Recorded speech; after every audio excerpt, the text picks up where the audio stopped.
Bismillahirrahmanirrahim. Bağışlayan və mehriban Allahın adıyla.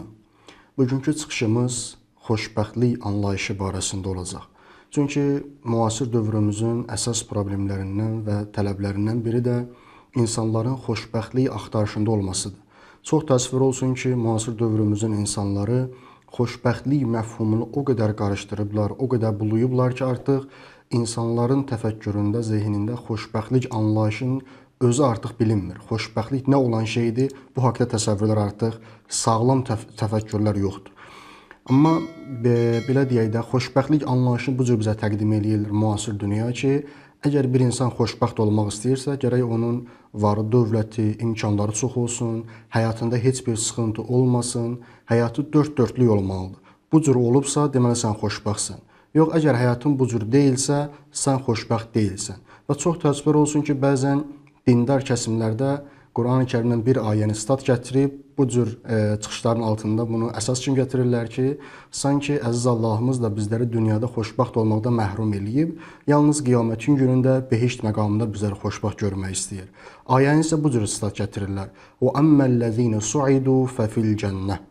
O şəxslər ki, xoşbəxt oldular, əbədi olaraq cənnətdə qalacaqlar.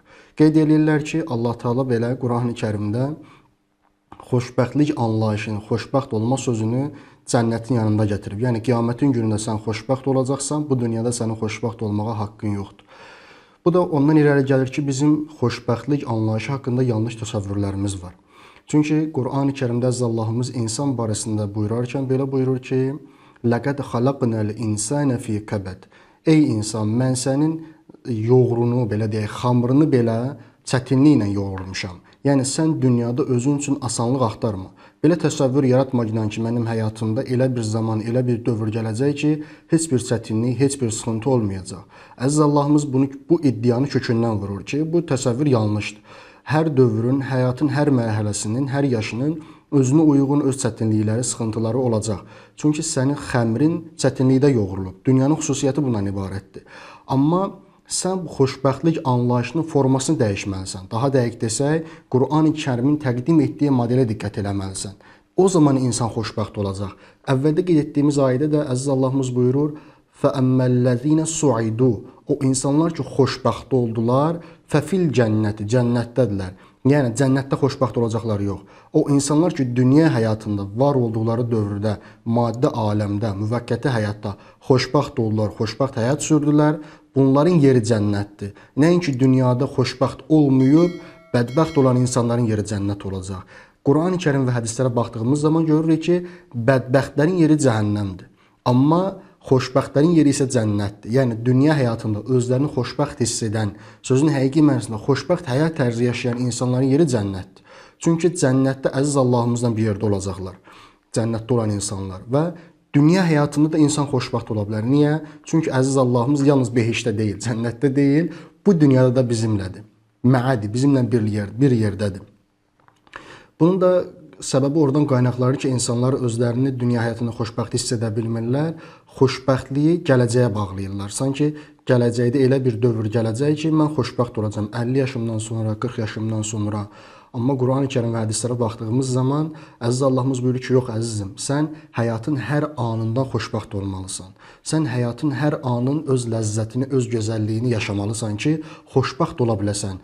Xoşbəxt olduğun halda sənin ibadət və itaətin də gözəl olacaq və ibadət itaətini gözəl yerinə yetirdiyin üçün o da daha tez qəbul olunacaq və nəticə etibarilə sən də behiştə qədəm qoyan insanlardan olacaqsan. Bunun üçün insan Allahın ona verdiyi nemətləri xatırlamalıdır. Bunu xoşbəxt olmağımızın yollarından biri budur. Və əziz Allahımız Quran-ı Kərimdə gözəl bir ayədə buyurur, فَذْكُرُوا آلَاءَ اللّٰهِ لَعَلَّكُمْ تُفْلِحُونَ. Allahın sizə verdiyi nemətləri xatırlayın, zikr eləyin, əlinizdə olduğunu fərqinə varın ki, bəlkə nicət tapasınız, bəlkə xoşbəxt olasınız, bəlkə həyatdan ləzzət ala biləsiniz. Həyatımızın hər anında əvvəldə qeyd etdiyimiz kimi öz çətinlikləri olacaq. Biz həmin çətinliklərin içərisində bir gözəllik tapmağa çalışmalıyıq ki, həmin gözəllik də mütləq şəkildə bizim həyatımızda var. Hər anın, hər mərhələnin özünə uyğun həm öz çətinlikləri var, həm də öz gözəllikləri var. Əgər biz həyatımızın həmin o anında o gözəlliyi tapa bilsək, o ki deyirlər bir günlə bahar olmaz, yox. bir güllə də bahar olar, mümkündür. Çünki sən həmin bir gülün vasitəsilə baharın gəldiyinə, yetişdiyinə arxayın olursan, sevinirsən və o bir dənə gül sənin qəlbində bir fərəh yaradır. Necə əziz Allahımız bizi, biz bəndələrini bağışlaması üçün, əfv etməsi üçün 1000 dənə bəhanə axtarırsa, biz insanlar da Allahın bəndəsi olaraq həyatda xoşbəxt olmağımız üçün 1000 dənə bəhanə axtarmalıyıq. Daha dəqiq ifadə etsək, 1000 dənə problemin içərisində bir dənə sevinməyə, xoşbəxt olmağa səbəb tapmalıyıq, bəhanə tapmalıyıq ki, o yerdə qalan o 100 dənə, 1000 dənə problem bizə mənfi təsir yükləyə bilməsin.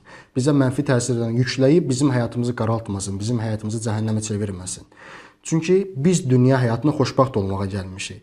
Həzrət Əleyhisselamdan gözəl bir hədis var, buyurur ki, həyatın əgər tikanlarına diqqət eləsən, hədisin məzmunu bundan ibarətdir.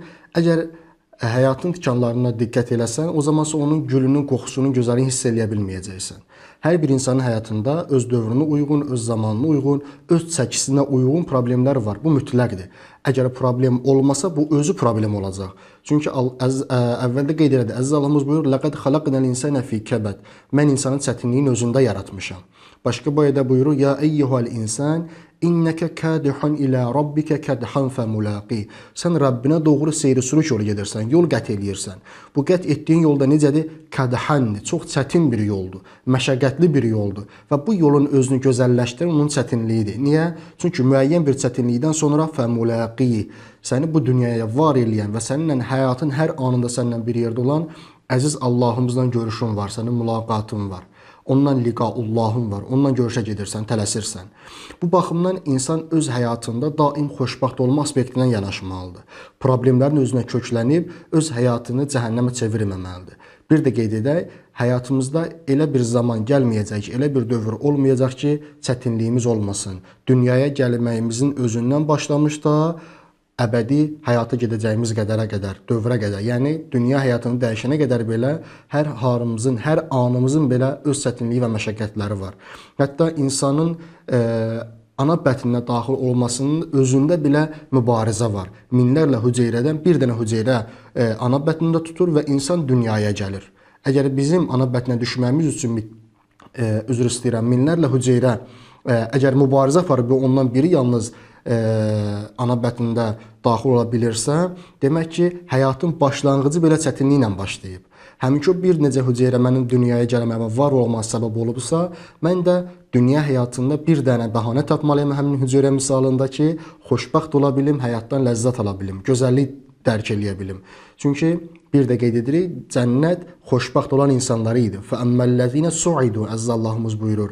O insanlar ki, xoşbəxt oldular, müvəqqəti dünya həyatında özlərini xoşbəxt edə bildilərsə, fəfil cənnə, onların yeri cənnətdir. Allahın Tülözəti Cəlalına bizləri dünya axirətdə xoşbəxt olan bəndlərindən qərar versin inşallah. Əssalamu aleykum və rəhmətullahi və bərəkatuhu.